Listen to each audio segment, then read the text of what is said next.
El falso movimiento de raíces hebreas, que está compuesto mayormente por mestizos latinoamericanos que se dicen ser judíos y no lo son, sino sinagoga de Satanás, que también de la manera más ridícula terminan siendo todos primos de Moisés después de rastrear sus apellidos de la manera más delirante. Sinagoga de Satanás, ridículos y delirantes. Palabras fuertes las de este hombre. Aunque yo tampoco estoy de acuerdo con el movimiento de raíces hebreas como religión, no es la manera correcta de dirigirse hacia este sistema de creencias. Deben entender de una vez por todas que el Nuevo Testamento por ningún lado manda a guardar las ceremonias judías, ni shabbats, ni fiestas con calendarios perdidos, porque nadie va a satisfacer a Dios con estas cosas como si la cruz fuera insuficiente. No podemos alcanzar justicia por lo que hago o dejo de hacer. Pablo dijo, el hombre es justificado por la fe sin las obras de la ley. Pero decir ni Shabbat, ni fiestas, ni calendarios, por ningún lado en el Nuevo Testamento se nos manda a nosotros como cristianos a guardarlo. No se dejen confundir, tan fácil es hablar, pero ¿qué dice la Biblia? Primera de Tesalonicenses capítulo 5 versículo 1 dice acerca de los tiempos y las ocasiones, no tenéis necesidad, hermanos, de que yo os escriba. La palabra griega que aparece como ocasiones es kairos, hace referencia a un tiempo señalado por Dios, comúnmente traducida como tiempos, estación, época o temporada. En Génesis 1:14 aparece la palabra hebrea moed, traducida como estaciones, que hace referencia a un tiempo señalado por Dios para celebrar Shabbat, fiestas en su calendario.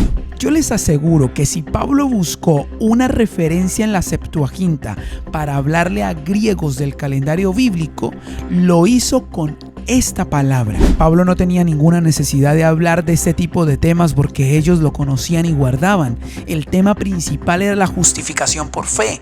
Y menos nos ordena mezclar el español con el hebreo, como si Dios no fuera omnisciente y necesitara traductores. Este falso movimiento ignora que el Espíritu Santo mismo inspiró todo el Nuevo Testamento en griego y por eso ningún apóstol en ninguna parte menciona a Dios como Elohim o Yahweh, sino como Theos en griego, y a Jesús nunca lo llama Yeshua, sino Jesus, también en griego. Incluso Pablo, habiendo sido un celoso extremista guardador de las tradiciones de sus padres, cuando cita el Antiguo Testamento lo hace en referencia a la Septuaginta, que era la versión griega del Tanaj. El Nuevo Testamento tenía que ser escrito en griego por el tipo de audiencia que los apóstoles tendrían de ahora en adelante. Estamos hablando de gentiles y dispersos de Israel entre los griegos. Esto no significa que sus nombres hubieran cambiado. Yo no estoy en contra de la transliteración de los nombres. A José le cambiaron el nombre de Yosef por Satnat Panea, pero les aseguro que sus hermanos lo llamaban por su nombre. Es más, que Mateo diga que su nombre sería Jesús, porque él salvará a su pueblo de sus pecados, es una fiel muestra de su nombre original, Yeshua, y que Jesús solo es una transliteración, porque Yeshua significa salvación. Mis hermanos, el reino de Dios no consiste en comidas kosher, ni bebidas, ni días de reposo, ni lunas nuevas, sino en justicia, gozo y paz en el Espíritu, porque el sacrificio de Cristo es suficiente y no debe ser completado con nada.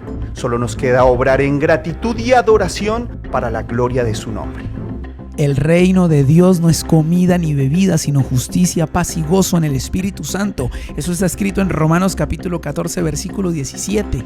Todo el contexto del Nuevo Testamento que habla sobre comida es haciendo referencia a lo sacrificado a los ídolos, no que podamos comer de todo. Este texto de Romanos no se puede leer aislado del contexto de dicho capítulo y de Primera de Corintios capítulo 8 y capítulo 10.